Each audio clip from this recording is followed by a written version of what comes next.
Good evening to all. कैसे हो सब लोग? सब ठीक ही होंगे। चलो आज हम पढ़ने वाले हैं external sources of recruitment. Last lecture में हमने देखा था internal sources of recruitment, right. अब एक्सटर्नल सोर्सेज ऑफ रिक्रूटमेंट क्या है?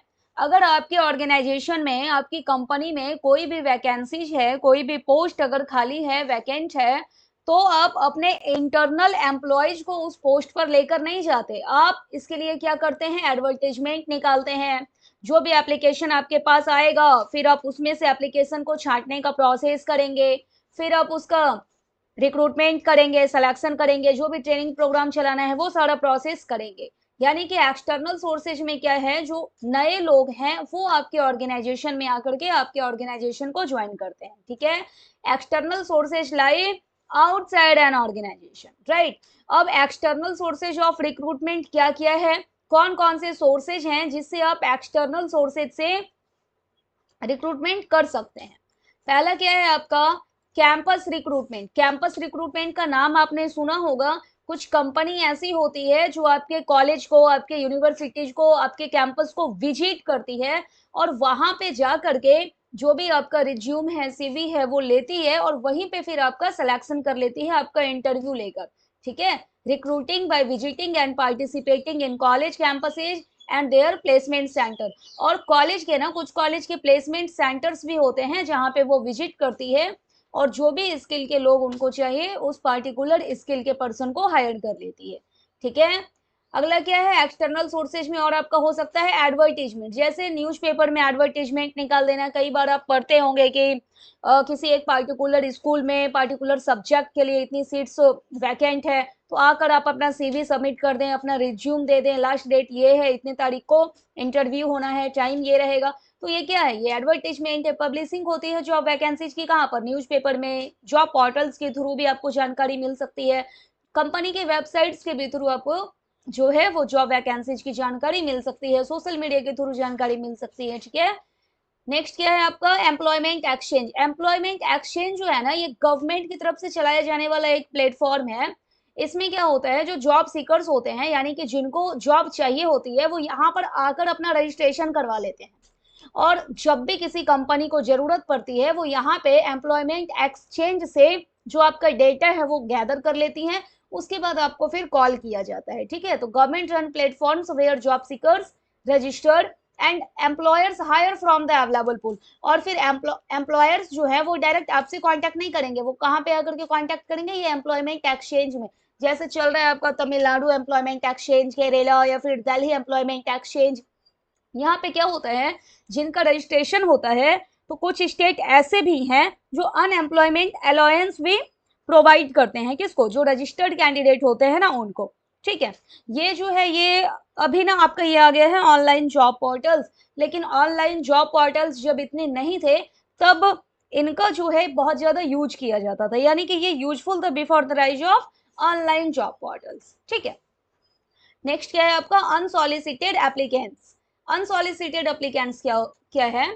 कई बार ऐसा होता है कि कंपनी कोई भी वैकेंसी नहीं निकाली है, कोई भी जॉब ओपनिंग्स नहीं निकाली है, लेकिन जो इंडिविजुअल्स हैं वो क्या करते हैं, जाकर अप्लाई कर देते हैं। अपना जो सीवी है, अपना जो रिज्यूम है, वो जाकर सबमिट कर देते हैं, ठीक है। और जब भी कंपनी की तरफ से कोई वैकेंसी आती है तो फिर इनको इन्फॉर्म कर दिया जाता है, ये जो इंडिविजुअल्स है ना, इनको इन्फॉर्म कर दिया जाता है कि हाँ भाई अब वैकेंसी आ गई है। तो ये अनसॉलिसिटेड एप्लीकेंट्स और individuals who apply for a job in a company without a specific job openings। Job openings आई नहीं है, कोई भी एडवर्टीजमेंट अभी नहीं आया कंपनी की तरफ से, लेकिन जो पर्सन है, जो इंडिविजुअल है, वो क्या करता है, जाकर अप्लाई कर देता है। They send resumes. यहाँ पे दे का मतलब क्या हो गया? ये जो इंडिविजुअल्स है, ठीक है, जो जॉब सीकर्स आप इनको बोल सकते हैं। दे सेंड रिज्यूम्स और एप्लीकेशन लेटर्स वॉलंटरीली। ये इनकी इच्छा के ऊपर डिपेंड होता है, कोई जबरदस्ती नहीं है कि हाँ आप एप्लीकेशन भेजें, वॉलंटरीली यानी कि इच्छा अनुसार। Hoping for future opportunities. ऐसा क्यों करते हैं? ताकि एक उम्मीद होती है इनको, ये जो इंडिविजुअल्स है ना या फिर जो जॉब सीकर्स है ना, इनको उम्मीद होती है कि जब भी कंपनी में वैकेंसी जाएगी तो फिर हमें कॉल किया जाएगा, ठीक है। This method is also known as cold application. ये अनसॉलिसिटेड एप्लीकेंट जो है इसको हम कोल्ड एप्लीकेशन भी बोलते हैं। कोल्ड एप्लीकेशन इसलिए बोलते हैं क्योंकि बिना इनविटेशन के, बिना किसी इनवाइट के इंडिविजुअल्स जो है वो अपना रिज्यूम सबमिट कर देता है जाकर, इसलिए इसको बोला जाता है कोल्ड एप्लीकेशन, क्योंकि कोई भी इन्विटेशन इसमें नहीं होता। ठीक है, नेक्स्ट हम देखते हैं इंटरनेट रिक्रूटमेंट। अब ये इंटरनेट रिक्रूटमेंट क्या है, यानी कि इंटरनेट के थ्रू अगर आपको जॉब ओपनिंग्स का पता लगता है, इसी को आप बोल सकते हैं ना ऑनलाइन रिक्रूटमेंट, या फिर इसी को आप बोल सकते हैं ई रिक्रूटमेंट। अब जैसे आजकल जो चल रहा है, कुछ वेबसाइट है naukri.com, लिंक्डइन या फिर इंडीड, तो ये क्या करती है, जब भी कोई जॉब ओपनिंग्स आती है तो फिर इंटरनेट के माध्यम से आपको जानकारी मिल जाती है कि हाँ भाई यहाँ पर कोई जॉब है, कोई वैकेंसी है, और फिर कैंडिडेट सर्च करके वहां पे अप्लाई कर सकते हैं। ठीक है, अब हम देखेंगे एक्सटर्नल सोर्सेज ऑफ रिक्रूटमेंट के मेरिट्स और demerits. Now merits of external sources of recruitment, अगर आप एक्सटर्नल सोर्स से रिक्रूट करते हैं तो उसके क्या मेरिट होंगे। सबसे पहले तो हो गया आपका वाइडर टैलेंट पूल। अब आपके पास जो है ना एंट्री ऑफ न्यू ब्लड बहुत वाइड चॉइस में हो जाएगा, access to a large number of skilled and qualified candidates. आपके पास क्वालिफाइड कैंडिडेट जो स्किल्ड कैंडिडेट्स हैं उन तक पहुंच आसान हो जाती है आपके लिए, और आपके पास जो है चॉइस बहुत वाइडर हो जाती है, बहुत बड़ी चॉइस हो जाती है। तो उसमें से जो भी आपके बेस्ट कैंडिडेट होंगे आप उसको सेलेक्ट कर सकते हैं। न्यू आइडियाज एंड पर्सपेक्टिव, जब भी कोई नया एम्प्लॉयज, नया पर्सन आपके ऑर्गेनाइजेशन में आएगा तो फिर वो नए आइडियाज को लेके आएगा, कुछ इनोवेटिव आइडियाज को लेके आएगा, नए स्किल को लेकर आएगा, फ्रेश थिंकिंग को लेकर आएगा। ठीक है, इसलिए न्यू आइडियाज और पर्सपेक्टिव जो है उसकी एंट्री होती है आपके ऑर्गेनाइजेशन में जब आप एक्सटर्नल सोर्सेज से रिक्रूटमेंट करते हैं।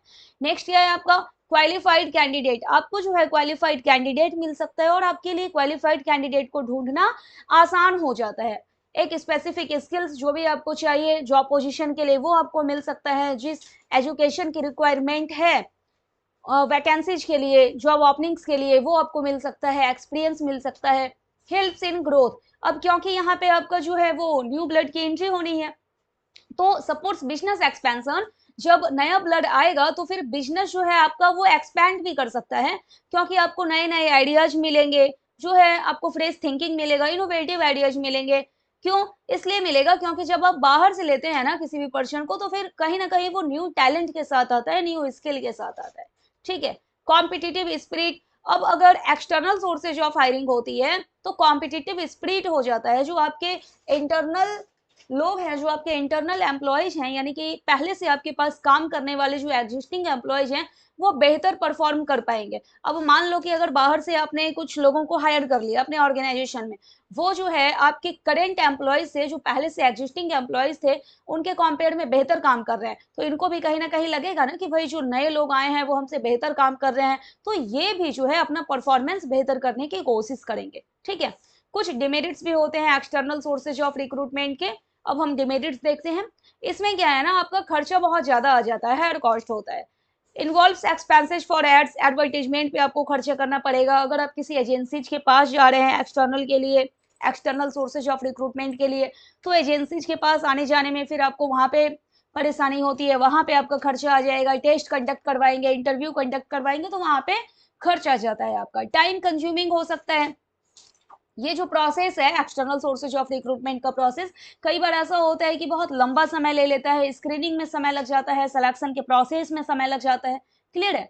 नेक्स्ट है आपका कल्चरल एडजस्टमेंट इशूज। देखो जो आपके पहले से एग्जिस्टिंग एम्प्लॉयज है ना वो तो फैमिलियर होते हैं, फैमिलियर यानी कि परिचित होना, जो आपका कल्चर है, जो पॉलिसीज है, जिस रूल के थ्रू आपके ऑर्गेनाइजेशन में काम होता है, वो सारी बातों से परिचित होते हैं आपके एग्जिस्टिंग एम्प्लॉयज। लेकिन जब आप न्यू हायर्स करते हैं, जब आप बाहर से कुछ लोग लेकर आते हैं, तो इनको ना थोड़ा सा समय लग जाता है आपके ऑर्गेनाइजेशन की पॉलिसीज को, जो भी प्रोसीजर है, जो रूल है, और जो कल्चर आपके ऑर्गेनाइजेशन में चलता है उसको समझने में इनको थोड़ा सा वक्त लग जाता है। इसलिए हम कहते हैं क्या है, डिमेरिट इसका कल्चरल एडजस्टमेंट इशूज हो जाते हैं। रिस्क ऑफ बैड हायर होता है। कई बार ऐसा है ना कि आपके पास जो एप्लीकेशन आया, एप्लीकेशन में बहुत अच्छा खासा एक्सपीरियंस लिखा हुआ है, बहुत अच्छा स्किल लिखा हुआ है, लेकिन जब वापस आप उनको हायर कर लेते हैं फिर वापस से आपको पता लगता है कि भाई ये सारे स्किल्स तो उस पर्टिकुलर पर्सन के अंदर है ही नहीं, जिस नॉलेज की उसने बात की थी वो नॉलेज तो इसके पास है ही नहीं, तो जो इन्फॉर्मेशन है वो इन्फॉर्मेशन आपके पास गलत आ सकती है। इसलिए ये क्या है, रिस्क ऑफ बैड हायर होता है।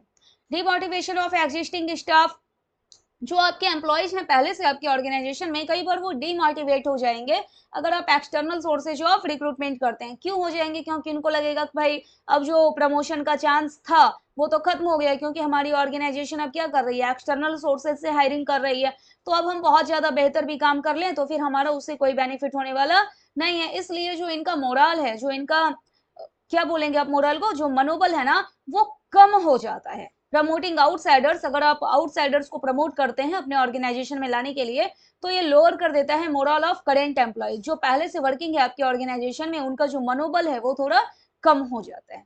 ठीक है, ये है आपका एक्सटर्नल सोर्सेज ऑफ रिक्रूटमेंट। और इसके साथ आपने क्या देखा, merits and demerits of external sources of recruitment. Okay, thank you.